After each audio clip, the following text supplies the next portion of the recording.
Hello, everybody. We are recording. We're here, and we have a wonderful guest named Michael McDonald. And before this, I told him he was going to introduce himself, and apparently, I'm introducing him.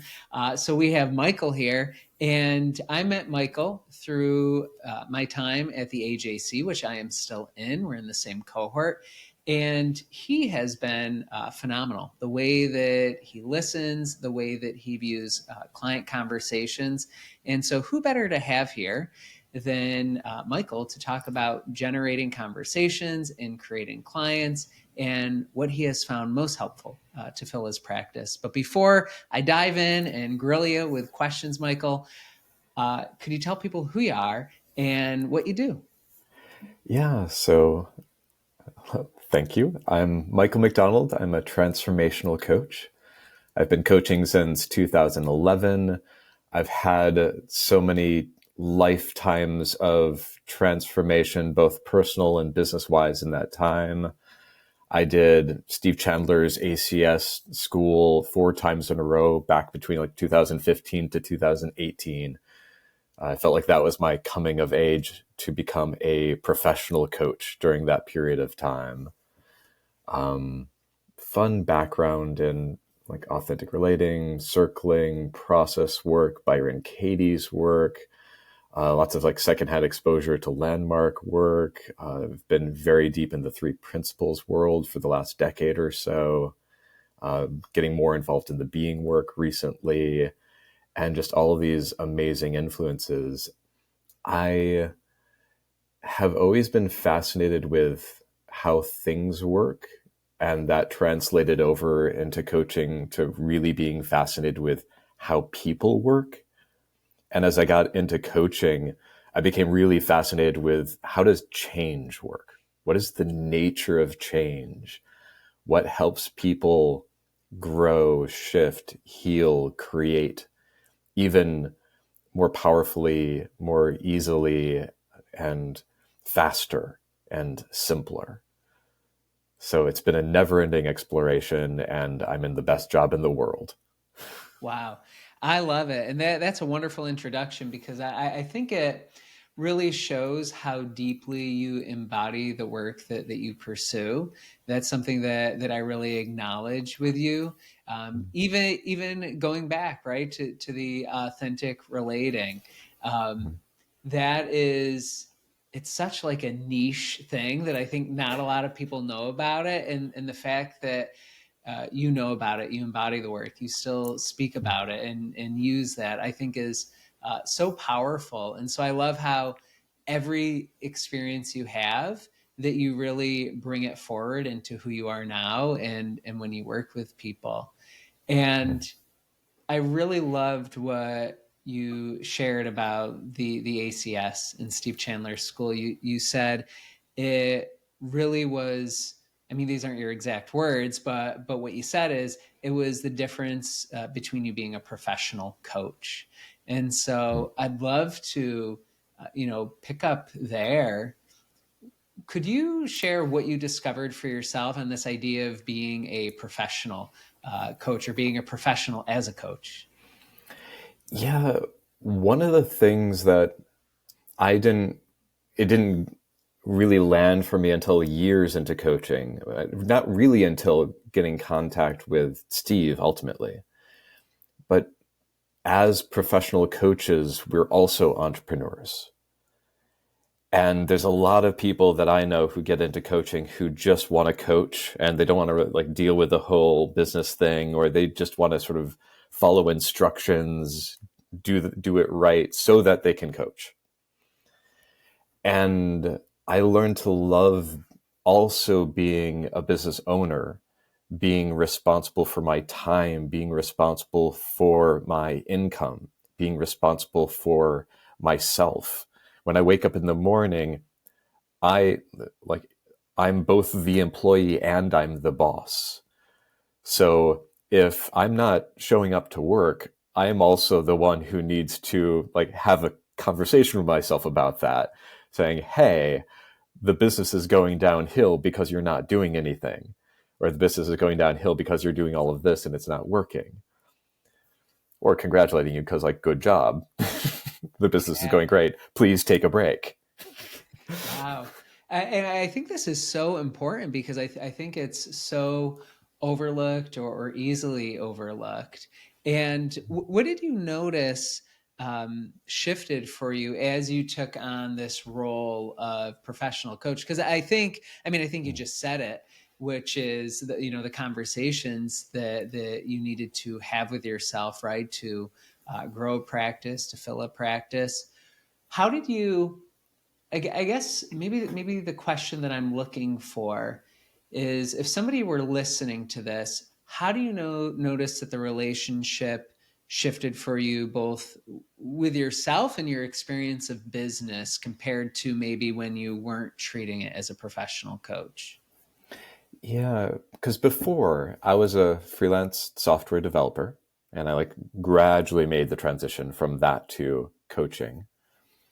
Um, yeah, like it didn't land for me how much I needed to have discipline, have systems, put in the work. And there was this turning point where I did want to figure out about the business. And ironically, I had read The Prosperous Coach a little bit like just before that time, because actually I knew Rich Litvin in his time when he was in San Francisco before he went on the Prosperous Coach journey. Wow. So it's like Rich wrote a book, and it's like Steve, I think I've heard of this Steve guy. So read Prosperous Coach sounded like a great idea to do someday. And I pushed it down the road in my head as like, that sounds like some sort of like future place to get to eventually in my coaching. And then I got seduced into one of those year-long marketing training programs, unfortunately. It's like I Yeah. read The Prosperous Coach and then I rebelled against it by doing the other thing. And it was exciting at first, but I probably got the most value out of the program after I signed up for it and before it began. Because I committed, I think it was like, I don't know, maybe $11,000 at the time. And the commitment was a big part of it. Like energetically, like, oh, I'm doing this. I like put real work into it. There is an energy behind it. There is a seriousness. There's a force behind it. And then the school began, and then I started learning bad habits by being in that school. Because it was all about marketing. It was all about like traditional marketing, all of the things that sound very logical and work for most service businesses, but doesn't work for one-on-one coaching. Mm. Doesn't work for that kind of business. So I actually, through the course of that school, I went broke during this 1 year school in order to build up my business. And it was towards the end of that, I was reading Wealth Warrior by Steve Chandler, which basically his message in that book over and over again is that wealth is a product of service and creativity. And it's restated in several ways. And like one of the ways that he framed it somewhere in the book was that if your bank account is empty, that's a sign that you're not serving. And that finally hit me. Look, that whatever I'd been thinking about what service is, whatever I'd been thinking about what business is or what what coaching is supposed to look like or what sounded logical in my head, the feedback from the world was, I'm not serving. And that had me realize that I've just been going down the wrong path. I've been going down this path of marketing, of making it about me. I realized looking back in that year-long marketing training, it was all about me. It was all about talking about myself. It was all about talking about my coaching. It was all about having some sort of elegant elevator pitch, being impressive. But I wasn't actually helping people. They were actually dissuading me from helping people.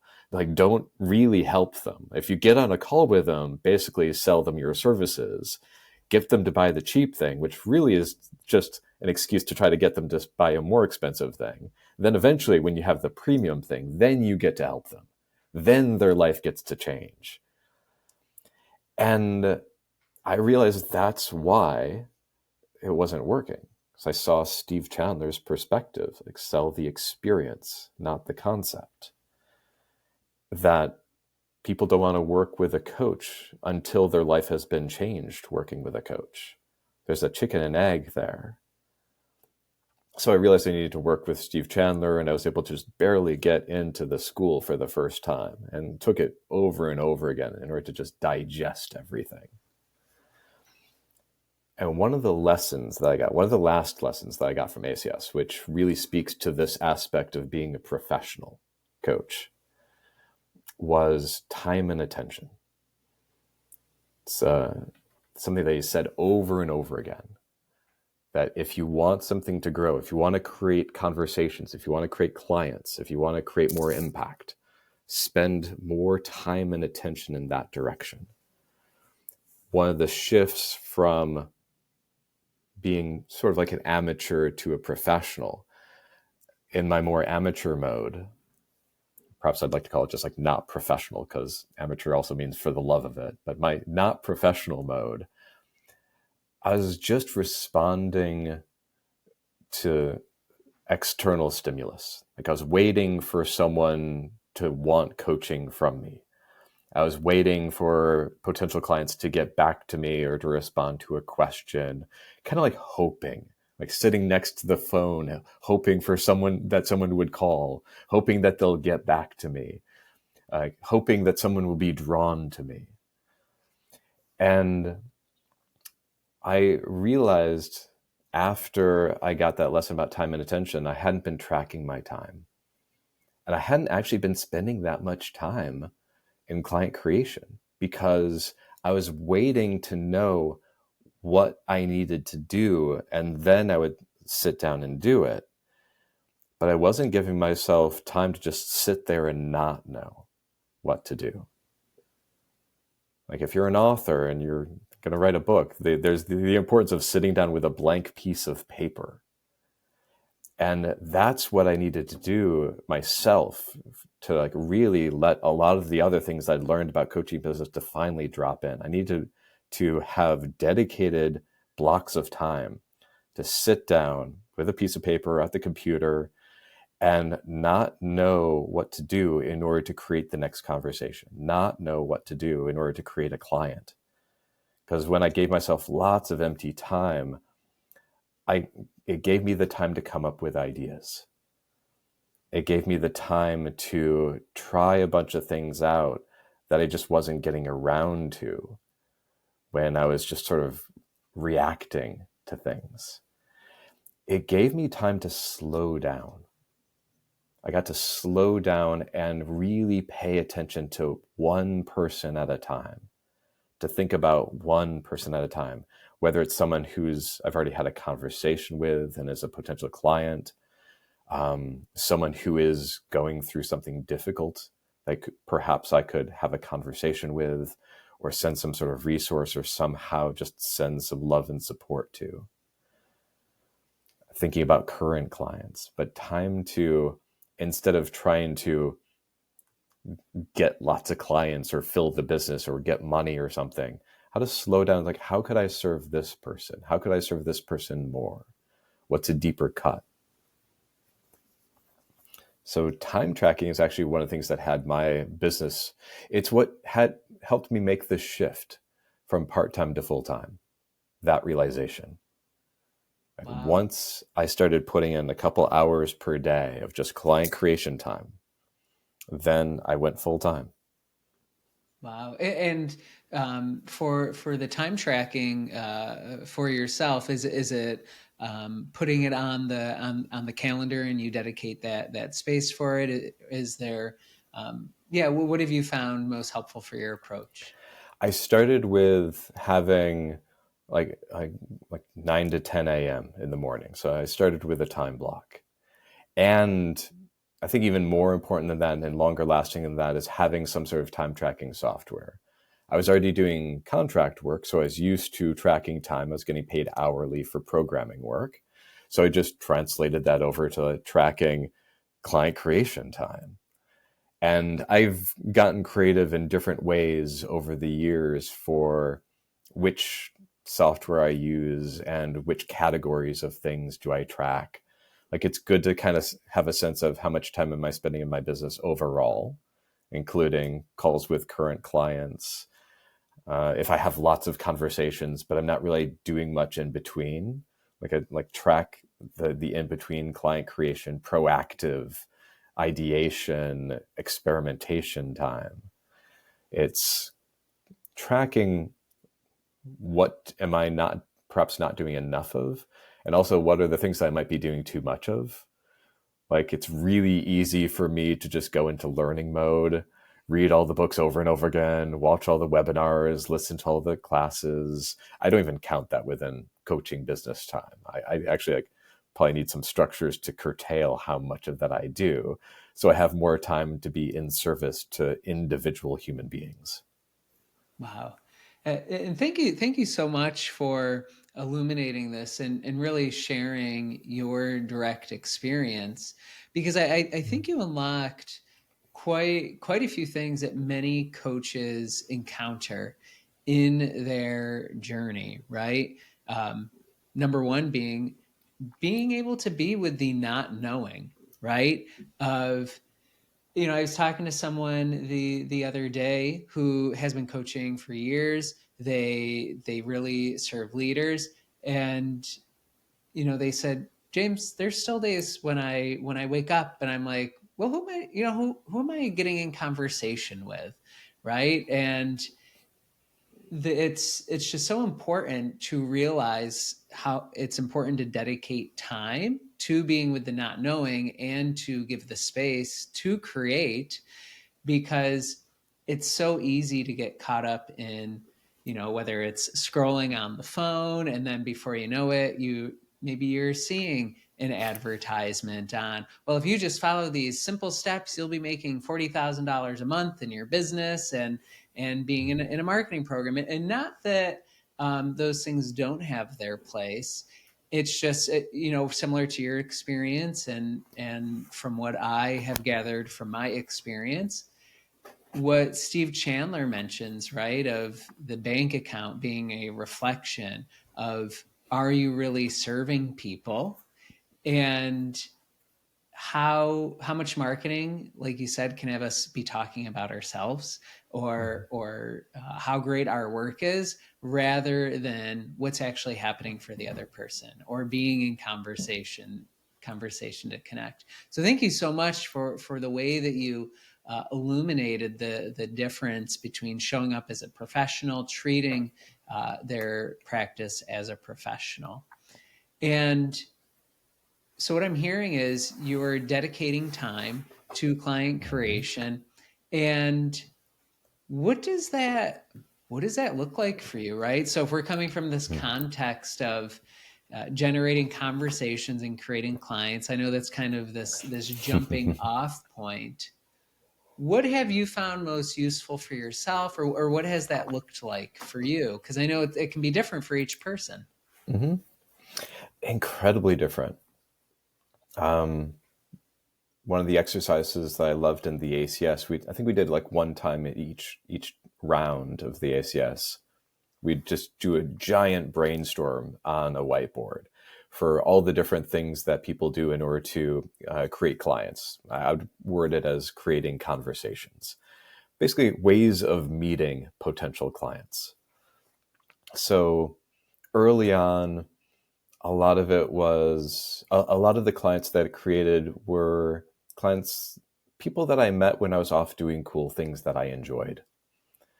People that I met at conferences, people that I met at the workshops I was going to, the trainings I'm going to.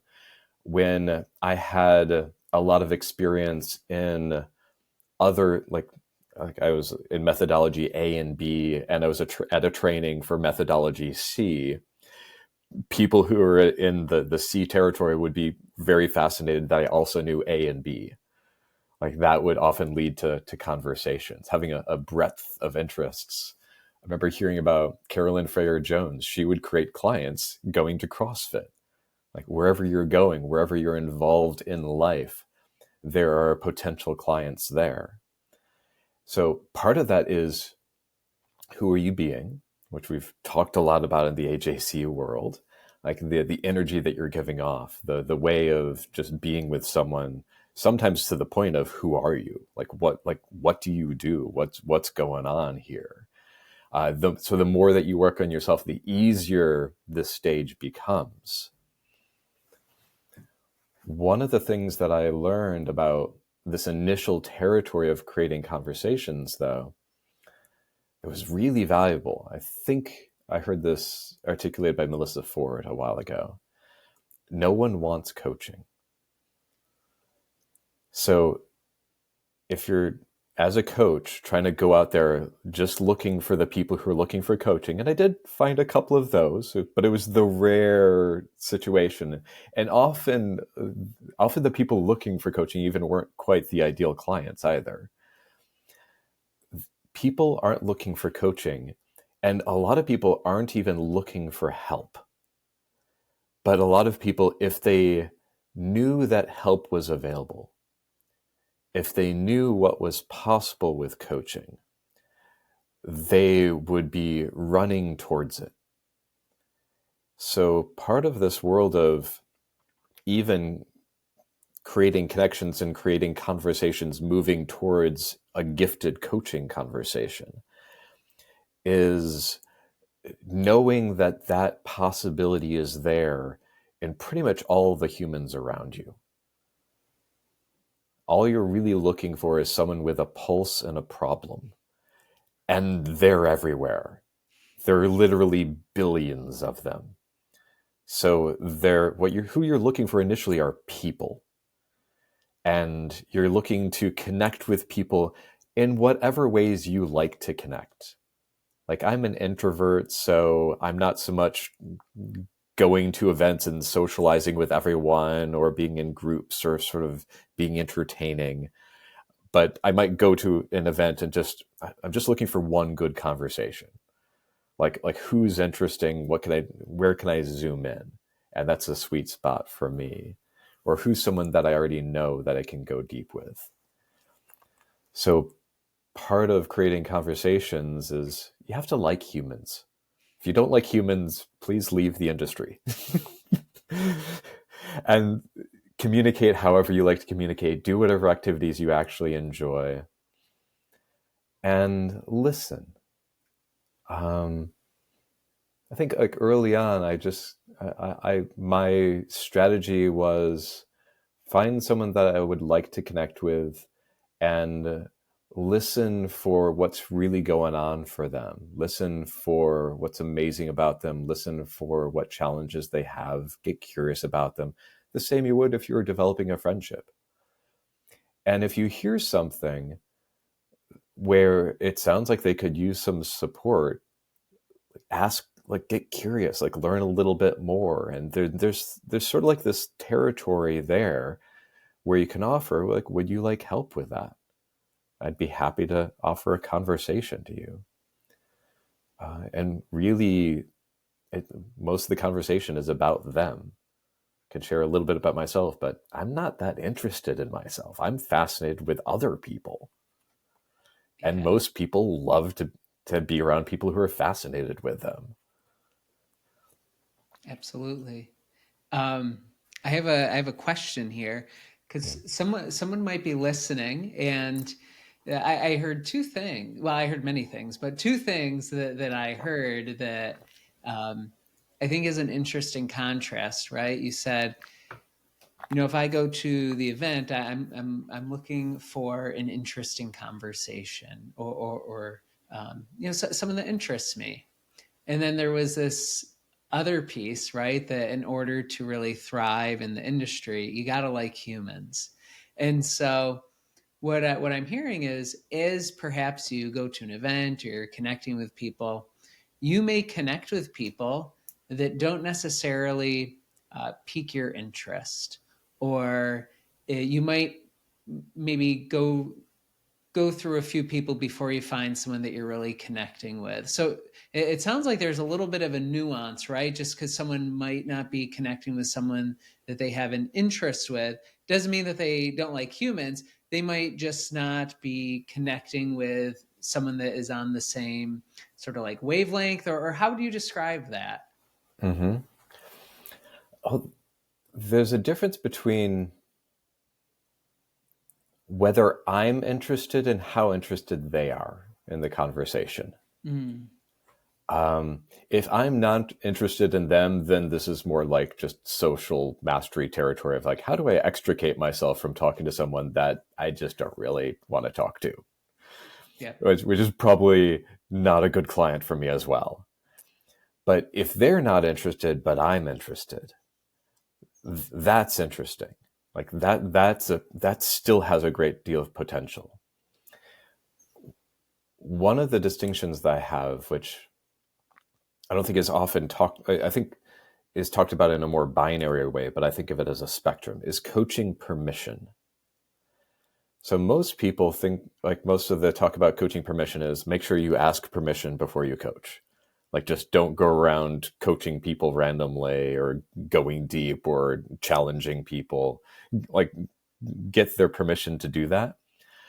I think that of coaching permission as this wide spectrum where initially when you're around, if you're just like walking around in a city surrounded by strangers, you have very, very low coaching permission. Like, you might not have enough coaching permission to make eye contact with people. And part of coaching, part of the relational part of coaching, is getting a little bit more permission over time. In a way, when you're first meeting someone, where you're first having contact with someone, you're starting to like get a little bit deeper into connection with someone. They might start revealing more. You might start getting more curious. In a way, you could think of that as either you're building more intimacy with a person. You can also think of it as you're building more coaching permission with that person. And so you get to go deeper and deeper. So if I'm fascinated with someone, I get to acknowledge, where is the coaching permission right now? Like, it might be pretty surface. They might not be that engaged, but I can still, and I can like be with that level of permission and have this desire to go deeper. Then it's whatever comes to mind. It's like, what's my intuition for how to get closer with this person, how to build a little bit more intimacy, or more, offer more intimacy, offer an open door for the conversation to go deeper. Wow. That I love the way that you have broken that down, because I imagine, people are in conversation or they're at an event, and these are probably things, going through their minds. So I love the way that you talk, you talk about that there's these certain levels to that. Um, so it sounds like for you, it's, having that interest, you're in conversation, and you said as an introvert, which I think is neat, right? Because a lot of times there's extroverts who love going to events, and so for you as an introvert, it's really been this process of slowing down one person at a time, and really asking yourself that, I guess internally, of whether that this is interesting for you. Um, yeah, could you share more on what that looks like uh, for you? Yeah. Mm-hmm. It just occurred to me, probably the best thing for me that creates more depth and more permission and moves something from like superficial connection to deep connection to like going into like what's going on in their life to leading to a coaching conversation is listening. And there's no, as Ankur says, it's a mountain without a top. I keep on finding more and more profound levels and layers and possibilities within listening. Initially, it's just not interrupting someone. Then it might be tracking the details of what they say, or sort of like be able to create a map or be able to reflect back. Might be starting to listen for what they're not saying, might be listening for the feeling, and these deeper levels of just listening. One of the ways I think of it is, what if you listen to someone that you might listen to classical music in the same way? The experience of just being with someone. And there's also generative listening. When you listen to someone really deeply in a way that's like loving, appreciating, holding space, they get to hear themselves more fully, more deeply. Generative listening actually like creates more space for them. They start having more relaxation, more insight. Listening makes someone smarter. Listening creates more agency, more magic. Just like within powerful coaching, a lot of the like really powerful coaching moments are just saying nothing. Like on the surface, like, coach, silence. Client, oh my God. And you can do that with almost no coaching permission. Like that's part of the coaching skill set you can bring in when you're just connecting with humans. And they start unfolding before you. When they unfold enough, there's this sense of, okay, it's like time to bring this into the office. Wow. Now, yeah, there's something really special emerging here, right? Because what I sense you're pointing to is, or what you just shared is, there's something that occurs for somebody in an experience with a coach where something registers for them where they're going, I want more of this, or it makes sense to do this more deeply. Do you typically wait for somebody to say that, or is it more a feeling and sometimes you introduce that idea? I lead with that idea because they will rarely ask at Mm. lower levels of permission. At the lower levels of coaching permission, I lead a lot more. Or actually, yeah, I lead a lot more in that invitation, Mm. where like, would you like help with this? Or yeah, depending on how much permission and just how much fire I feel, it's like, let's talk about this. It's like, Yeah. where it can be a bit more directive. Right.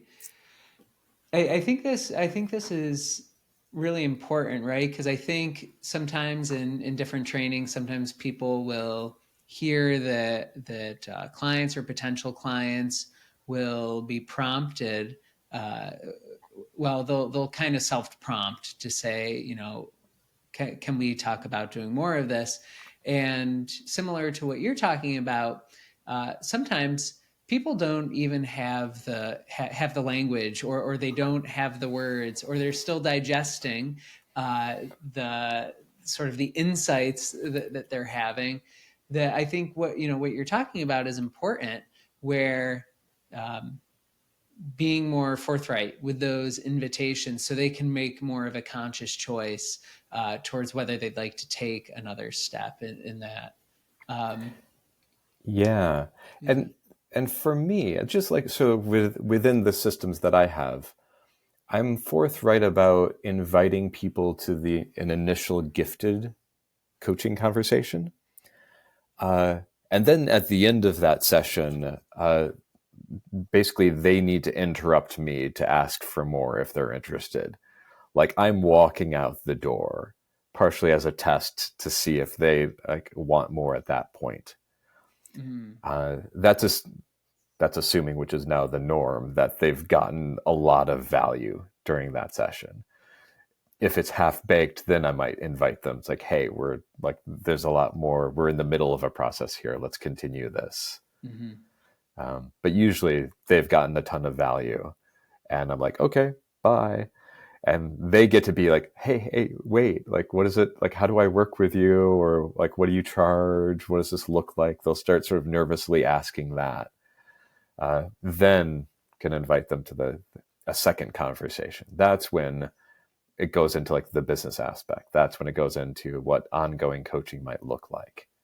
But it begins with just pure service. One of the things I love about like Prosperous Coach Influence and how I've set up my coaching business, I get to help so many people in so many different ways with zero attachment to any of them becoming clients. Like if I come across someone, I can have deep, like I can go for deep conversations. Sometimes it comes up like that could lead into a coaching conversation. I'm not even aiming for that. I'm just like looking for how can I serve? How can I connect? How can I enjoy my life and them enjoy their life more? And I get to gift lots of coaching conversations to a wide variety of people, change so many people's lives. And a bunch of them will like be interested in more. And that goes into the second conversation. Wow.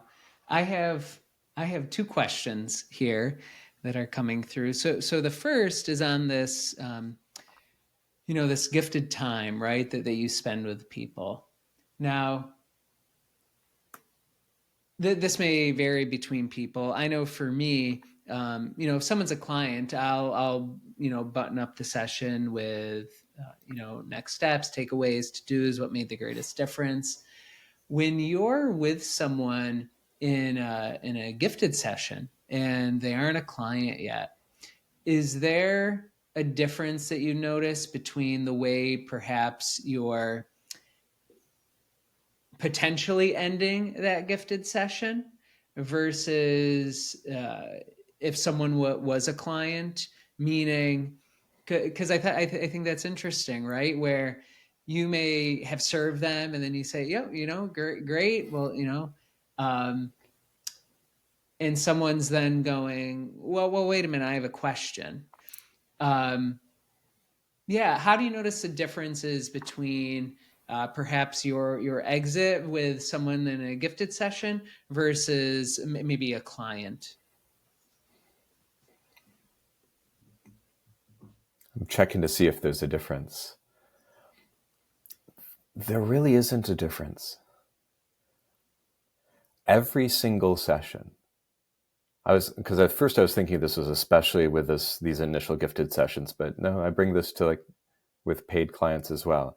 Every single session, I want to create the context. I want to create the possibility. And like often it does happen that it is a life-changing conversation. Like I want to go in with the context of like this conversation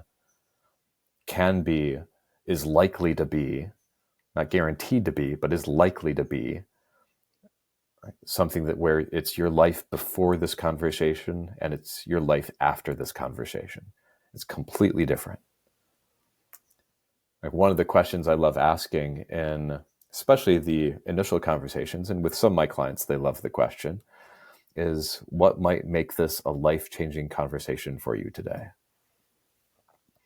It helps toss out sort of like whatever piddly context they were thinking of and actually go for something big. And I think especially for initial conversations, I want to use, they're an hour long, and I want to use that hour to change, like for whatever might change their life for the better and just squeeze the most out of it, which is probably going to be finding one insight within that conversation, whether it's in the first 5 minutes or the last 5 minutes of the conversation, and really get the most bang for the buck, so to speak. No distractions about my coaching business or ongoing coaching or logistics. Yeah, a little bit of time towards the end for homework, recommendations, practices, but I don't do anything extra at the end of the call, because I think I say, like, so autopilot, what do I ask? Like, is there anything else before we close? That's kind of their cue. Like, if they want to ask about ongoing coaching, they get to ask. Otherwise, I'm about to hang up Mm, because yeah. I'm there to give them value. It's part of the context that I set for that conversation, is that this is not a sales call. This is not a call which is an excuse to try to get someone as a client. This is an opportunity to create value. And if they're interested in more after that, then we'll arrange another call to have a talk about that. Hmm.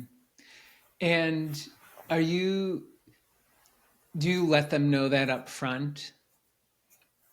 Yeah, actually, part of the system is I've got an email that I send, which sets up a little bit about agreement, sets up the context of the call.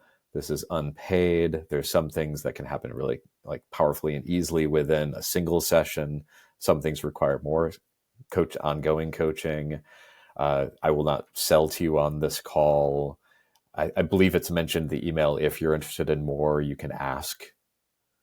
So it sets up some of the context for the call. It's the kind of stuff that could be included also at the beginning of the call in some context setting. But I like sending it in an email beforehand. Right. Excellent. Um, I love that. Thank you for really illuminating that, because I was curious in terms of, the frame someone has going in, and also the way that you're, keeping to it being of service, while also, them knowing that they can, say, hey, I have another question there. Um, I One of the things that you said is we were talking a bit earlier was, in a sense, you're looking for someone with a pulse and a problem, right? I love that, because I think when someone's initially, kind of open to this idea of conversations, and maybe they're running into people, they may hear all different challenges that people are encountering. And I think sometimes what can happen for coaches, and obviously it depends on, maybe somebody has a specialty or a certain background, but ultimately there might be, somebody that has a problem, they have a challenge, and that coach is hearing it. And if they're being helpful, if they're being of service to someone, they actually may want to help. I think when it comes to the idea of, I need to create a client and what's my background and all those things, they almost kind of cut themselves off from helping the person, because they might think, well, this isn't necessarily my background. What is what is the way you view it for your own approach? Because maybe you're hearing something, and maybe somebody's sharing something that you're like, I'm not familiar with this, but I know that I could probably have a powerful conversation. What's the lens that you come from, or what would you advise the coach that is maybe going through this? Mm-hmm. Um,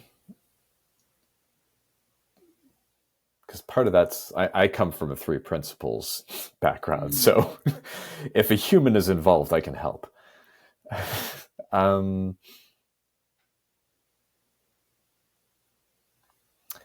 yeah,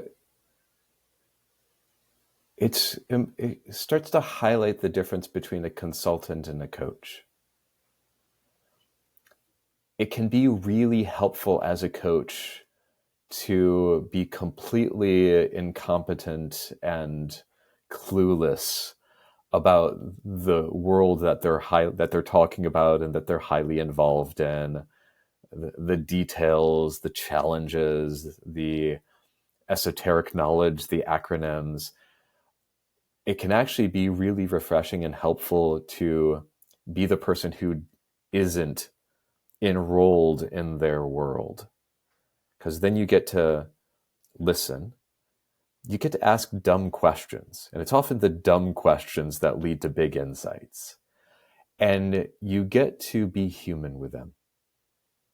You get to be next to them as they're struggling with something. You get to get curious about what's the emotional aspect of what's going on here, what's going on Like, where is this person stuck?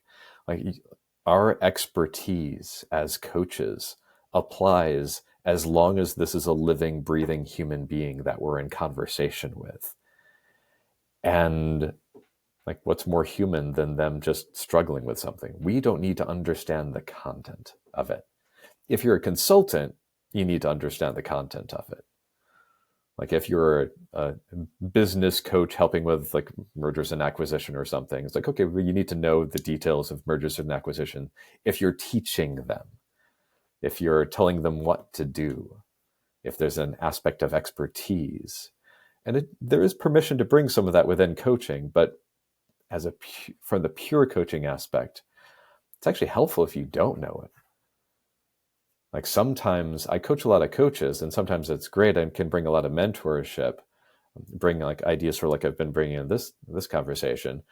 And sometimes that can be a trap when I'm working with coaches, because I've got a bunch of ideas which might not apply to a coach that I'm talking to. I might think that this is the right way to do coaching business, and that might get in the way of good coaching for a coach. Yeah.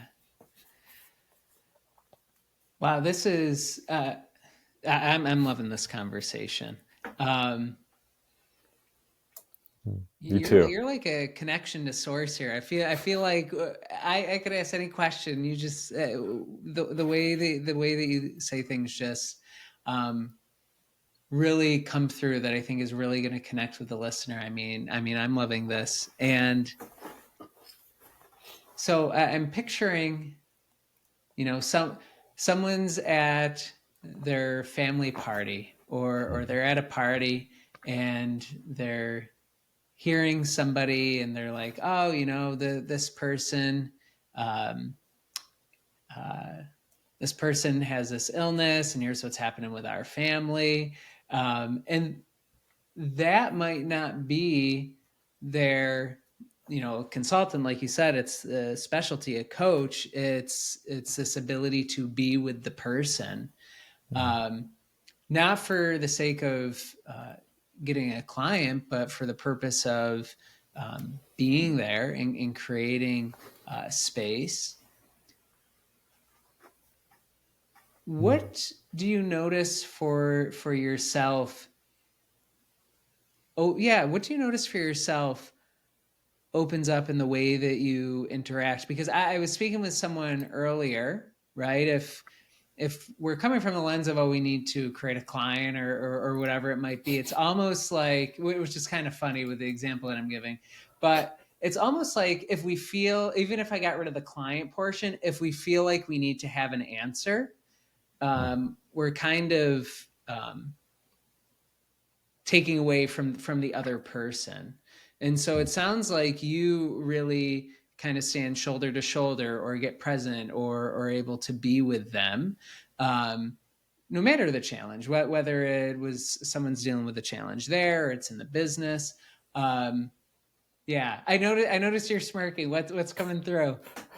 There's lots of things that I love about this. Part of the way of being a coach in the world, where like my primary intention is not to create clients, it's knowing and acting on the capacity that I have to lovingly be with people, to create impact. Like, just going out in the world and knowing that I can spread love, that I can spread support. Like, if there's someone who's suffering, I can sit with them. If someone's like just holding their hand, being with them. Someone's in the middle of a challenge. I remember having a conversation with a friend where, this is a long time ago, where I had a little bit of my coaching brain, who was like trying to come up with a nice solution for what he was talking about.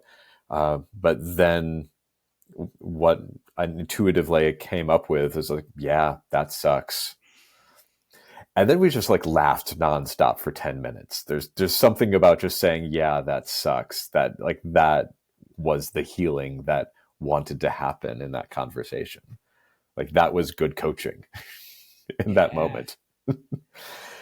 I think, yeah, like part of my coaching is not solving the problem. Now, this is contrasts with you find someone with a pulse and a problem, but it's getting a bit more into the advanced territory.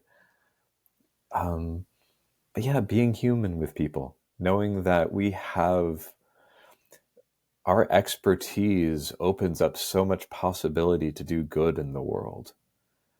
Just with our presence in the room, the way that we listen to people, the way that we are with people, without the agenda, without needing anyone to become a client.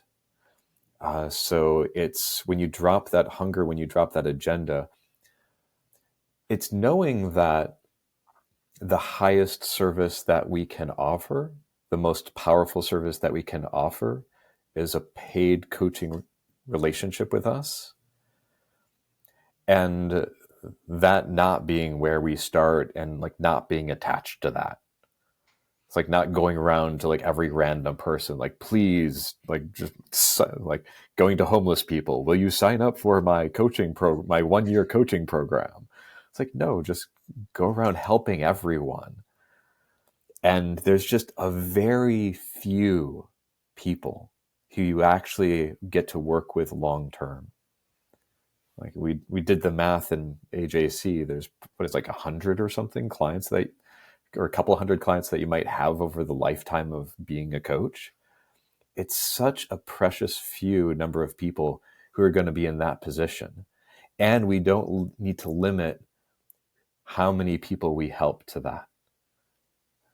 We get to help anyone and everyone that we're around in all sorts of ways, however we're inspired to, whether it's just a little bit or a lot. We don't even have to. Like I give myself permission to not be the coach who's going around loving everyone. Like I give myself permission to not be Steve Hardison, beaming love at the barista who's making my coffee. But knowing that I have the capacity to love people and I can shine that light wherever I feel like it. Wow. This is so good. And thank you for uh, going along with my example. And the reason why I used it was because I think it's just sometimes we have an idea in our mind, especially early on as coaches, is that someone's going to, kind of just be like, oh, I'm a business owner, whatever it is, and this is my challenge. And then you're going to go, oh, I have just the thing for you. It's uh, not realistic. And I think there's these pockets of moments that come up. So I really appreciate the way that you shared about, being with people and giving yourself permission in the ways that you show up and doing it in the way that's right for you in the moment and in the way that you feel it. And sometimes, yes, that can look like saying, that sucks, and that might be exactly what they needed.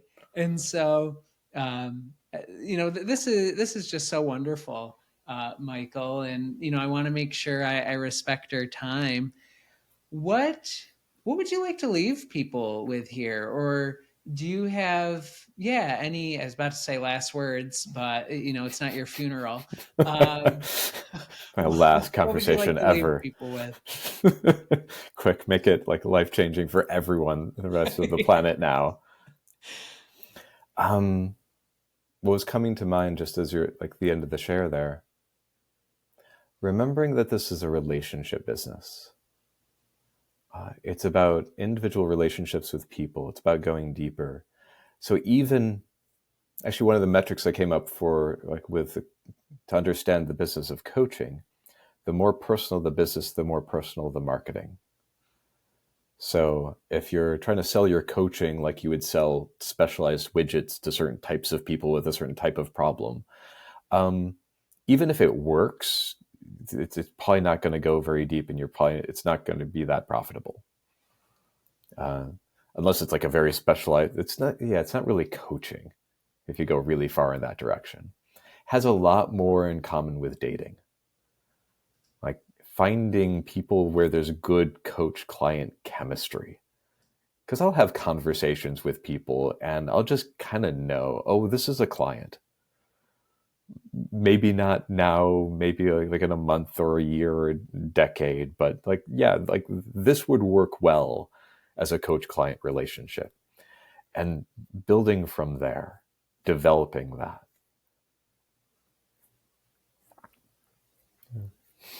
Excellent. Thank you. Thank you so much. And if somebody wanted to connect with you, to find you, your work, what's the best way for them to do that?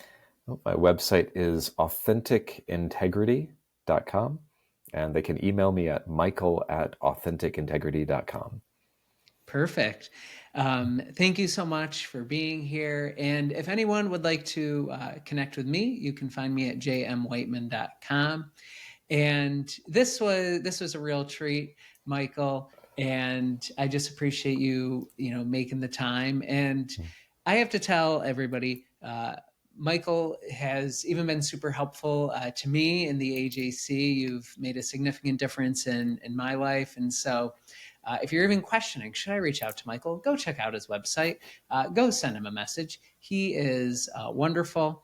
And as well, share with us your insights, what you got from this interview, so that way we know that it's making a difference. So thank you. And thank you, everyone, for listening. We'll see you guys. Thank you, James. Thank you for the questions. Thank you for your light that you're sharing. You got it.